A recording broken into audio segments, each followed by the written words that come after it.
Hi friends, Radhika টিপসে আপনাদেরকে স্বাগতম। গর্ভধারণ করার পর থেকেই প্রথম মাস থেকেই অনেকেই চিন্তিত হয়ে পড়েন একদম শেষ পর্যন্ত কিভাবে যাবেন। অনেকেই পঞ্চম মাস এসে একটি ভুল করার কারণে অনেকেই দুশ্চিন্তায় ভুগে থাকেন।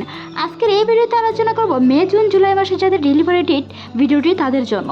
মনে রাখতে হবে গর্ভ অবস্থায় যখন আপনার 7 মাস চলবে সেই সময় আপনাকে কিছু নিয়মকানুন মেনে চলতে হবে, যেটি আপনার নর্মাল ডেলিভারিতে সহায়তা করে বাচ্চার ওজন দ্রুত বৃদ্ধি থেকে শুরু করে সময়ের আগে প্রসব হওয়া, প্রিমেচিওর শিশু হওয়া, কম ওজন শিশু বিশিষ্ট হওয়া, প্রতিবন্ধী শিশু হওয়া কিংবা শিশুর বিভিন্ন ধরনের শারীরিক সমস্যা থেকে রক্ষা করে থাকে।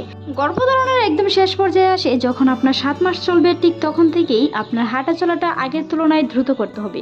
মনে রাখতে হবে আপনার হাঁটা চলার কারণে নর্মাল ডেলিভারিতে সহায়তা করবে, বাচ্চার নিচ থেকে নামতে শুরু করবে, এমনকি ব্যথামুক্ত নর্মাল ডেলিভারিতেও সহায়তা করবে। বিশেষজ্ঞরা বলে থাকেন একজন মা যখন পুষ্টি সমৃদ্ধ খাবার পাশাপাশি নর্মাল ডেলিভারির কিছু খাবার গ্রহণ করে সেটি গর্ভাবস্থা 7 মাস থেকে গ্রহণ করা উচিত। তবে মনে রাখবেন গর্ভাবস্থা যখন আপনার 5 মাস চলবে তখন থেকে শুরু করতে পারেন।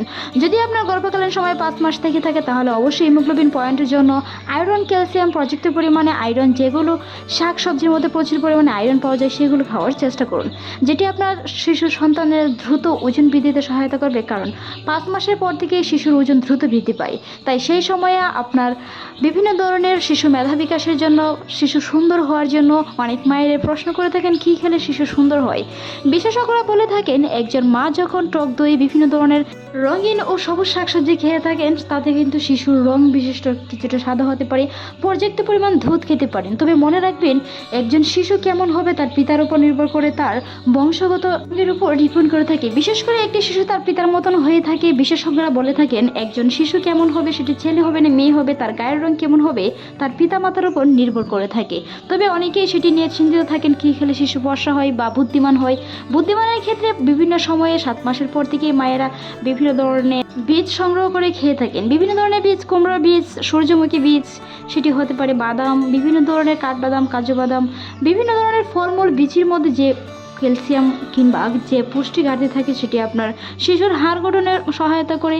এবং শিশুকে সুস্থ রাখতে বিভিন্ন ধরনের বীজ গর্ভ অবস্থায় প্রধান উৎস। মনে রাখবেন পর্যাপ্ত পরিমাণে পানিও পান করতে হবে, অ্যামোনিয়টিক তরল যেন কম না পড়ে। যাদের গর্ভ অবস্থায় প্রায় 9 মাসের দিকে এসে গেছে তাদের ক্ষেত্রে নর্মাল ডেলিভারির চিন্তাভাবনা নিয়ে খুবই দুশ্চিন্তায় আছেন, তা নিয়ে আমাদের চ্যানেল অসংখ্য ভিডিও আছে, চাইলে ভিজিট করে আসতে পারেন। তবে নর্মাল ডেলিভারির ক্ষেত্রে যখন আপনার ব্যথা পেন উঠবে সেই সঙ্গে সঙ্গে অবশ্যই আপনাকে হাঁটাহাঁটি করতে হবে।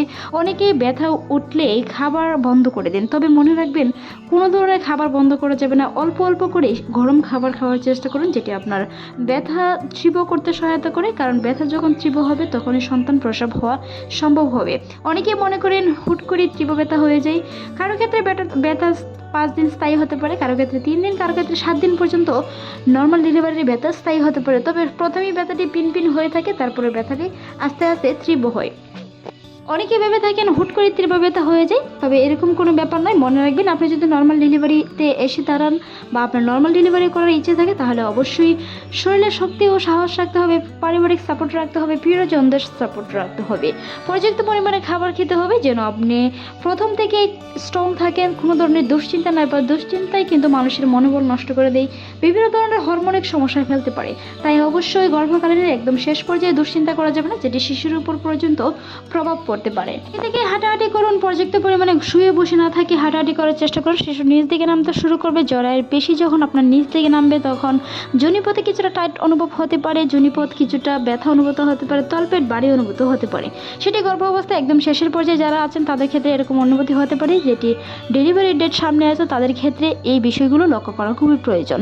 কখন আপনার প্রসব ব্যথা উঠবে সেটা নিশ্চিন্তভাবে কেউ বলতে পারবে না, সেটা আপনার আলট্রাসাউন্ড রিপোর্টের মাধ্যমে যে ডেটটি দেওয়া আছে ডেলিভারির তার আগেও হতে পারে, তারপরেও হতে পারে। তবে যদি আপনার ডেলিভারি ডেট যাওয়া অন্ততপক্ষে 1 সপ্তাহ হয়ে যায় তাহলে দ্রুত অবশ্যই চিকিৎসকের পরামর্শ নিয়ে দেখতে হবে সন্তান ঠিক আছে কিনা, তার নড়াচড়া ঠিক আছে কিনা, কিংবা তার কোনো প্রবলেম হয়েছে কিনা। ডেলিভারি ডেট পার হয়ে গেলে ডেলিভারি ডেট পর্যন্ত অপেক্ষা করতে পারেন, তার আগে সন্তান কিন্তু প্রসব হতে পারে। তাই সেই বিষয়গুলো বা লক্ষণগুলো জেনে রাখা খুবই গুরুত্বপূর্ণ। যখন প্রসব ব্যথা ওঠে শরীরে কিছু সময় ধরে যৌন ক্লান্তিতে অনুভূত হয়, পা দুটি পিছন দিকে আনে, কোমরে কিংবা পেটের একটি কোনায় পর্যাপ্ত পরিমাণে ব্যথা অনুভূত হতে পারে, যোনিপথ দিয়ে অ্যামনিওটিক তরল অর্থাৎ পানির মতো কিছু স্রাব ভাঙতে পারে, যেটি আপনার কিছুটা রক্তবর্ণ না হলেও সাদার সাথে হালকা খয়েরি রঙের স্রাব যেতে পারে।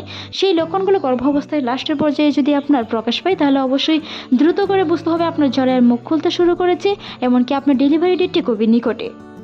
কে বলে থাকেন গর্ভাবস্থায় কখন থেকে সেই লক্ষণগুলো প্রকাশ পায়, যেটি আপনার গর্ভাবস্থায় প্রায় 9 মাসের লাস্টে হতে পারে, অর্থাৎ 38 সপ্তাহ থেকে 40 সপ্তাহের ভিতরে নর্মাল ডেলিভারি অনেকের হয়ে থাকে। তবে যদি আপনার 38 সপ্তাহ প্লাস চলে তাহলে অবশ্যই সেই বিষয়গুলোর প্রতি লক্ষ্য রাখা খুবই গুরুত্বপূর্ণ।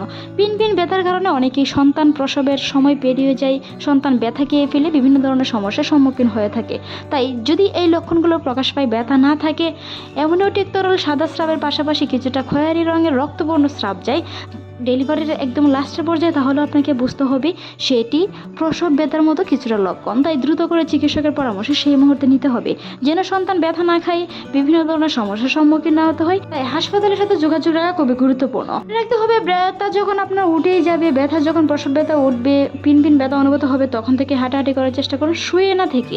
যদি শুয়ে থাকেন সন্তান উপর দিকে উঠে যেতে পারে, যেটি আপনার প্রসব হতে আরও সময় লাগতে পারে। ভিডিওটি এই পর্যন্ত ভালো লাগলে সাবস্ক্রাইব করুন, সেই সাথে আপনার মতামত অবশ্যই জানান। এরকম অসংখ্য ভিডিও পেতে আমাদের চ্যানেলটি অবশ্যই ভিজিট করে আসবেন। ধন্যবাদ।